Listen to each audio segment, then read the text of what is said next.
Agad na rumisponde ang Calatrava Municipal Police Station sa naganap na aksidente na kinasasangkutan ng isang motorista sa bayan ng Calatrava, Romblon.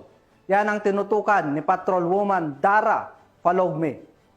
Ang laki nito munang sugat matapos masangkot sa isang aksidente sa motorsiklo sa Sitio Punta, Barangay San Roque, Calatrava, Romblon nitong Miyerkules ng hapon.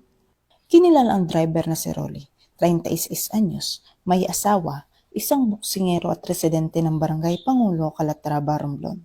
Batay sa ulat ng Calatrava Municipal Police Station, bandang alas 5:10 ng hapon, nang makatanggap sila ng impormasyon mula sa isang concerned citizen ukol sa naganap na aksidente. Agad namang rumisponde sa lugar ang kapulisan ng Calatrava Municipal Police Station na pinangunahan ni Police Corporal Mayo at Police Corporal Gilindon upang beripikahin ang insidente.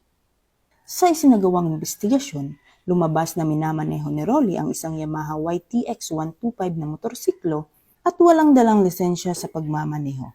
Habang binabaybay ang National Road patungong San Andres, biglang dumulas ang harapang gulong ng motorsiklo dahilan upang mawalan siya ng kontrol at tumama ang kanyang ulo sa konkretong harang sa gilid ng kalsada. Agad na nilapitan ng rumisponding pulis ang biktima upang bigyan ng paunang lunas. Hindi nagdalawang isip ang isang pulis na alisin ang kanyang suot na uniforme at gamitin ito bilang pantakip sa ulo ng biktima upang matigil ang pagdurugo.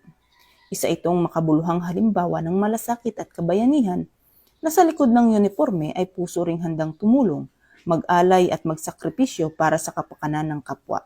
Pagdating po namin doon sa nangyarihan ng insidente, malubha po ang sugat ng biktima.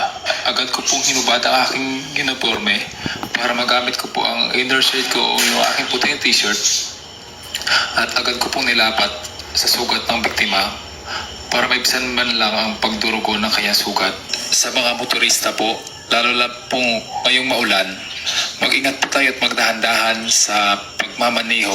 Sumunod po tayo sa batas trapiko at lagi pong sumuot ng helmet. Sa mga individual naman po na nakakakita ng mga aksidentes po sa daan, ay maaari po silang agarang tumawag po sa 911 o sa ambulansya po ng kanilang munisipyo para po sa agarang lunas.